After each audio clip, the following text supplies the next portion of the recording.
Un livre, un lecteur. Florence Berthoud, maire du 5e arrondissement. Bonjour Antoine de Guerverzo. Bonjour madame, merci de nous avoir invités chez vous. Alors, je vous ai invité pour parler évidemment d'un livre, comme toujours dans cette émission, Bénédicte Haim. On a brûlé les ruches blanches. Ouais. Que vous suivez, m'avez-vous dit, hors antenne depuis toujours. Vous êtes son éditeur. Je suis son éditeur, ça fait 17 ans que je la publie. Donc c'est dire combien le mot parfois porté des auteurs a un sens et que vous l'appliquez à vous-même. D'abord quelques mots qui seront forcément trop elliptiques sur vous. Vous avez un parcours très protéiforme. Vous intéressez à tout, en plus de la maison d'édition. Je m'intéresse à énormément de choses.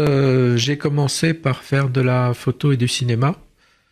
J'ai abandonné le cinéma. Je fais toujours de la photo, ce qui me permet de travailler aussi avec Bénédicte Haim dans ses classes de collège, en photographiant les enfants et en faisant des livres avec des textes et des images. Et puis Bénédicte Haim qui est aussi professeur de français et latin. Qui est donc professeur de français et latin, professeur de lettres classiques dans un collège de banlieue pas très facile. Et puis moi ce qui m'intéresse c'est les œuvres où il faut du souffle. Alors par exemple avec Bénédicte Haim, il y a à l'heure actuelle dans le 5e à la Galerie des Patriarches une exposition du travail qu'on fait ensemble depuis 17 ans où je la photographie, elle écrit, on a une correspondance, et puis tout le travail qu'elle a avec les gens autour qu'elle rencontre. Elle fait aussi des interviews, des podcasts, elle a un site où elle fait des critiques littéraires et des critiques de cinéma, parce que c'est une grosse fan de cinéma, le cinéma, je sais pas, 4 ou 5 fois par semaine. Voilà, donc on s'est bien rencontrés là-dessus, parce que moi, si je fais pas 1000 choses, je m'ennuie. Alors, si vous faites pas 1000 choses, Antoine de Guerverzo, vous vous ennuyez. Et c'est peut-être parce que vous avez peur de vous ennuyer que, éditeur depuis 40 ans, vous avez créé pas mal de maisons d'édition. Alors, je vous suis rapidement. 72, vous créez à la Villa Médicis votre première maison d'édition. Oui. Guerverzo, imprimeur. Oui, parce que j'ai fait aussi de l'imprimerie pendant des années. Il s'est trouvé que j'avais un frère et une femme qui étaient pris de Rome. Et donc, je suis parti avec eux à la Villa Médicis à l'époque de Balthus. Et Balthus m'a dit, si vous voulez rester un peu, vous pouvez. Donc, je suis resté et on a découvert dans l'atelier qu'on avait dédié à ma femme une imprimerie en caisse. Donc on a déballé la caisse et j'ai fait là-bas donc mes 3 premiers livres en typo, composés à la main et tout. C'est pour ça que ça s'appelait Guerverzo imprimeur et pas éditeur. Alors en 75, vous créez Atelier Alpha Bleu. Alors atelier, oui, parce que je voulais faire une maison d'édition et pas que des livres imprimés. Donc Atelier Alpha Bleu, ça a été d'abord une association en loi 1901 et ensuite une SARL et qui a été la matrice pour Baleine après. Alors vous y publiez, c'est absolument incroyable, vous y publiez quand même l'accompagnatrice de Berberova. Alors moi je vous disais, j'étais persuadée que c'était Actes Sud. Exactement, tout le monde pense que c'est Actes Sud, mais j'ai publié Berberova 2 à 3 ans avant Actes Sud. Et puis par un hasard un peu compliqué que j'ai pas envie d'étaler sur les ondes, c'est Hubert Nissen qui l'a récupéré. Voilà. Alors ça s'est pas passé tout seul entre Hubert Nissen et moi, mais quelque part je lui suis reconnaissant parce que je n'aurais jamais pu faire pour Nina Berberova ce que lui a fait. La structure d'Alpha Bleu était trop petite. Vous êtes grand seigneur. L'accompagnatrice Nina Berberova, c'est très beau. Vous venez de me le donner. Voilà. Vraiment, ça me touche beaucoup. Atelier Alpha Bleu, 1982. Ouais. Donc ça, c'est vraiment collector. Vous fermez l'atelier Alpha Bleu en 2000. Oui, parce que quand on a revendu Baleine au Seuil, le tribunal de commerce m'a demandé de fermer Alpha Bleu. Et donc, vous créez en 95 Baleine. Ouais. Alors, Baleine avec la fameuse série j'allais dire culte, mais c'est vrai que c'est culte. Oui, tout à fait. Du poulpe. Ouais. Voilà, donc vous créez donc Baleine avec Jean-Bernard Puy. Alors, poulpe, la particularité, c'est que ce sont les aventures d'un personnage, mais à chaque fois, un écrivain différent. La base était qu'on ne pouvait écrire qu'un seul volume du Poulpe. Donc on a eu, je sais pas, environ 200 auteurs. C'est quand même incroyable. Alors, donc ça a inspiré film. Ça a inspiré film, bande dessinée, essentiellement, quoi. Le film avec Daroussin et Clotilde de Courreau, fait par Niclou. Et puis les bandes dessinées qui étaient faites par Six Pieds Sous Terre. Tout cela, vraiment, c'est Poulpe, c'est vraiment... oui, c'est culte. C'est culte, on peut le dire comme ça, même si le mot est parfois un peu dévoyé. En 2003, vous créez... Alors, l'aventure continue, hein, l'aventure toujours l'aventure, parce que il faut être aventurier pour être éditeur. Vous créez les éditions Les Contrebandiers. Alors oui, parce que comme toujours, donc quand on a revendu Baleine au Seuil, le Seuil m'a engagé avec pour faire la transition. Ouais. Ce qui a été compliqué parce qu'il a fallu renégocier avec tous les auteurs et ainsi de suite. Et puis après, il m'a mis dehors, ce qui était de bonne guerre. Donc j'ai fait une nouvelle maison d'édition, Les Contrebandiers. Les Contrebandiers, alors vous publiez de la littérature contemporaine, du polar, de la BD en noir et blanc, en noir et blanc, etc., etc. Travail d'écriture pendant 10 ans dans un collège de banlieue, déjà. Et puis vous choisissez de fermier Les Contrebandiers. Alors là, pour une raison. Pour une raison un peu compliquée, on a publié une adaptation en bande dessinée de plateforme de Houellebecq. Et Houellebecq étant un auteur complètement captif de Flammarion, j'étais obligé de passer par Flammarion pour des tas de choses. Et puis ça s'est pas bien passé. Donc sur 25 000 volumes mis en place, on en a eu 20 000 en retour. C'est-à-dire que je suis quand même le seul éditeur qui a été obligé de fermer en ayant publié un Houellebecq. Pardon. Et donc j'ai choisi de fermer parce que, si vous voulez, les dettes que ça avait entraînées étaient considérables. Et comme j'ai quand même 70 ans, je me suis dit que les 10 années bonnes qui me restaient à faire, j'aimais mieux faire autre chose que de payer des dettes pendant 10 ans. Alors, ou 20 ou 30 ans, voire plus avec vous, parce que vous en restez pas là. C'est-à-dire que, allez, on ferme la maison d'édition en 2017 et on repart pour un tour en 2018. 5e maison d'édition.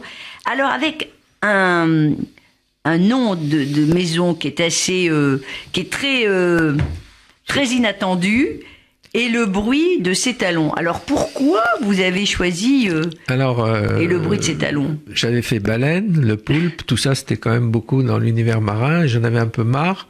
Donc je voulais vraiment changer d'univers. Et puis je cherchais un nom. Et puis j'avais rendez-vous avec Benedict Time justement, et je l'ai entendu arriver, ça faisait clic-clac, clic-clac, clic-clac. Et donc je me suis dit, voilà, le nom de la maison d'édition, elle est toute trouvée, c'est le bruit de ses talons. Merci Antoine de Kerverso. On va maintenant parler du livre de Benedict Time, mais l'un n'allait pas sans l'autre, il fallait qu'on parle de toute, même si c'est toujours trop rapide, mais de toute cette aventure qui est la vôtre, même aussi encore une fois c'est vraiment très très rapide. Alors Benedict Time, c'est son dernier livre. On a brûlé les ruches blanches. Oui. Voilà, elle en a publié chez vous un certain nombre. Moi j'ai tout publié. Vous avez tout publié. On a commencé à la publier chez Baleine, ensuite au Contrebandier, et puis là maintenant avec le bruit de ses talons. Alors j'ai lu dans Télérama un petit bout de critique sur Benedict Time que j'ai trouvé très très juste. Je ne dis pas toutes les critiques, mais enfin, je suis tombée là-dessus presque par hasard. C'était pour à propos de Nu. Et le critique dont j'ai oublié Abesca, le Michel nom, Abesca. voilà, dit on lit avec sa peau. Et j'ai trouvé que c'était très vrai. Oui, alors Benedict Time, il y a d'ailleurs dans le matricule des anges de ce mois-ci une critique de Richard Blin qui dit à peu près la même chose. Benedict Time, elle fait pas de différence entre la vie et l'écriture et entre l'écriture et la peau. Elle dit du moins pour ce qu'elle écrit, parce qu'elle a une écriture quand même extrêmement baroque et extrêmement minutieuse. Quand elle a décrit quelque chose, elle se dit mais c'est peut-être pas tout à fait comme ça qu'il faudrait le dire, donc elle recommence et ainsi de suite. Donc c'est un texte et une écriture qui avance en boucle, qui peut agacer certaines personnes aussi. Mais moi je trouve que c'est quelque chose qui est absolument senti. Et à l'heure actuelle, je trouve qu'il y a beaucoup de romans où justement le ressenti de la peau, le ressenti de la vie est un peu laissé en déshérence, quoi. Voilà. Voilà. C'est pour ça que je vous ai dit hors antenne, je vous ai dit ça me fait penser un peu à Duras, parce qu'on a le sentiment quand on la lit que c'est presque une question de vie ou de mort, quoi. Écrire. Alors d'abord, ça va lui faire très plaisir que vous disiez ça. Et puis oui, pour elle, c'est une question de vie ou de mort. C'est-à-dire qu'elle écrit tous les jours et elle est prête à sacrifier des tas de choses de sa vie quotidienne pour avoir sa demi-heure ou son heure d'écriture Alors, elle n'écrit pas comme Duras, hein, qui évidemment travaille très haché, qu'on découvrait par parenthèse récemment en allant voir le salon du livre ancien, des objets d'art au Grand Palais, où il y avait des manuscrits de Duras, et on voit ce travail. Alors pour le coup en boucle, on écrit, on réécrit, on réécrit, qui donne aussi une écriture extrêmement saccadée. Elle n'a pas une écriture saccadée, mais il y a ce côté un peu vital, qui est presque, qui est animal, quoi. Oui, c'est animal, et puis il y a aussi quelque chose chez elle, c'est pour ça qu'on s'entend bien aussi, c'est qu'elle a besoin de tout dire et d'avoir de multiples supports. Et d'ailleurs, j'en profite pour dire qu'on fait à l'heure actuelle une sorte de rétrospective des 17 ans qu'on a vécu ensemble au point de vue littéraire, en photo, en correspondance, en livres. Et ici dans le 5e. Dans le 5e, vous en parlez tout à l'heure. J'en parlais tout à l'heure. Et c'est extrêmement important parce que si vous voulez, par exemple, en photographie pour décrire sa ligne de vie, je pourrais en exposer 200 mètres d'affilée. Et ça donne une idée, si vous voulez, il y a 6500 lettres, il y a 8000 pages de texto, enfin bon. Et c'est une fille qui ne sait pas travailler dans la mesure. Oui. Elle est toujours hors mesure. Alors le début de On a brûlé les ruches blanches que vous ont donc édité, cher Antoine de Caverso, dans votre maison d'édition, et Le bruit dans ses talons. C'est assez étonnant parce que ça démarre sur les talons, justement. Oui, c'est un hasard. Ça démarre sur les talons, je sais pas si c'est un hasard. Il n'y a jamais de hasard.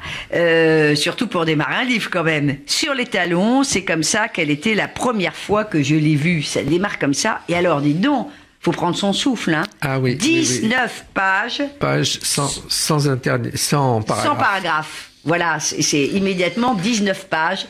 Parce que si vous voulez, elle démarre, voilà, elle voit cette jeune femme, elle est sur ses talons et elle peut pas s'arrêter tant qu'elle n'est pas arrivée au bout.